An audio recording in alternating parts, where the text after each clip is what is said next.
Hello बच्चों, let's read the question. An inductance of 2 henry and capacitance of 18 microfarad and a resistance of 10 kilo ohm are connected in an AC source of 20 volt with adjustable frequency.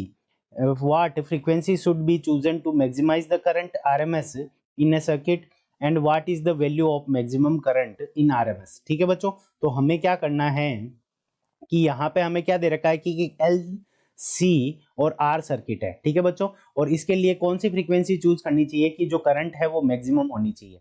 ठीक है बच्चों, तो RLC circuit के अंदर जो आई की value होती है वो क्या होती है, ई नॉट अपॉन इम्पीडेंस जेड। ठीक है बच्चों, अब यहाँ क्या होना चाहिए, आई आई को क्या करना है, मैक्सिमम करना है। ठीक है बच्चों, तो यानी हमारे पास में क्या होना चाहिए कि जेड की जो वैल्यू होनी चाहिए वो क्या होनी चाहिए, लोवेस्ट होनी चाहिए।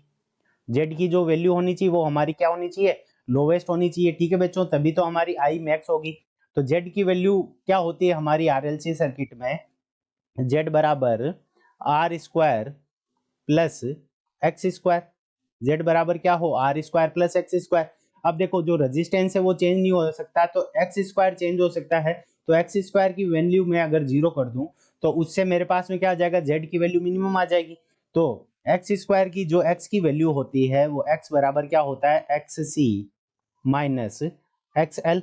ठीक है बच्चों, और एक्स सी की वैल्यू कितनी होती है, one upon omega C, one upon omega C, और एक्सएल की वैल्यू क्या होती है, ओमेगा एल।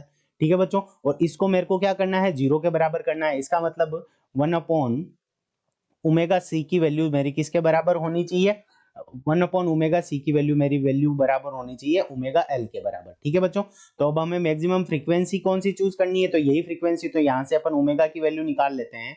तो ओमेगा स्क्वायर ये ओमेगा इस तरफ जाएगा तो ओमेगा स्क्वायर बराबर क्या हो जाएगा हमारा, वन अपॉन एल सी। ठीक है बच्चों, यहाँ पे वैल्यू रखते हैं तो वन अपॉन एल की वैल्यू हमें कितनी दे रही है, इंडक्टेंस की वैल्यू 2 हेनरी, तो यहाँ पे 2 रख देंगे। और जो हमें कैपेसिटेंस की वैल्यू कितनी दे रखी है, 18 माइक्रोफेराड है, तो 10 रेज टू द पावर -6। ठीक है बच्चों, तो ये 10 रेज टू द पावर -6 ऊपर चला जाएगा, 10 रेज टू द पावर 6 हो जाएगा, और यहाँ पे नीचे कितना हो जाएगा, 36।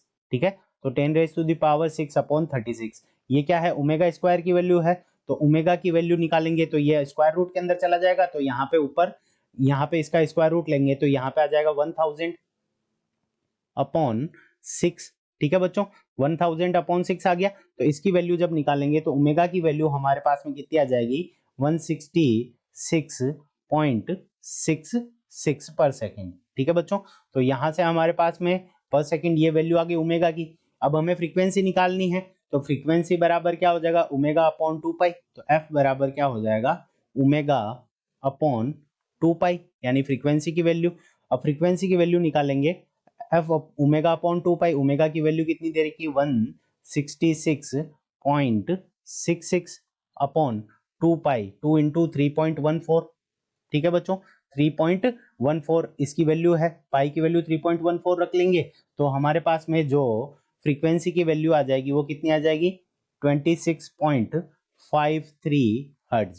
ठीक है बच्चों, तो ये आ गई हमारी फ्रीक्वेंसी। तो इस फ्रीक्वेंसी के ऊपर क्या होगा कि करंट क्या होगी, मैक्सिमम होगी। अब मैक्सिमम करंट के लिए सेकंड पोर्शन बी को देख लेते हैं। तो मैक्सिमम करंट के लिए आई मैक्स, ठीक है बच्चों, आई मैक्स बराबर क्या हो जाएगा, तो हमें वोल्टेज कितना दे रखा है, 20, तो 20 यहाँ पे 20 वोल्टेज। ठीक है बच्चों, और यहाँ पे इंपीडेंस एक्स की वैल्यू तो क्या कर ली हमने, जीरो कर ली, तो यहाँ पे आर बचेगा, आर स्क्वायर का करेंगे तो जो जेड की वैल्यू किसके बराबर हो जाएगी, आर के बराबर हो जाएगी। तो आर की वैल्यू हम यहाँ पे रखेंगे, आर की वैल्यू हमें कितनी दे रखी, 10 किलो ओम, 10 किलो ओम। तो यहाँ से हमारे पास में 10 into 10 raise to the power 3 आ जाएगा। ठीक है बच्चों, यहाँ से जीरो से ये जीरो कट गया, और ये ऊपर जाएगा तो 2 into 10 to the power -3, 2 into 10 to the power -3 ampere, और इसको हम क्या लिख सकते हैं, 2 मिली एम्पियर। ठीक है बच्चों, तो मैक्सिमम करंट की वैल्यू भी हमारे पास में आ गई, और जो हमारे पास फ्रीक्वेंसी है उसकी भी वैल्यू आ गई। तो मैक्सिमम करंट कितनी होगी, तो 2 मिली एम्पियर, और फ्रीक्वेंसी जिसके ऊपर ये होगी वो होगी 26.53 हर्ट्ज। तो I hope you understood it well, all the best.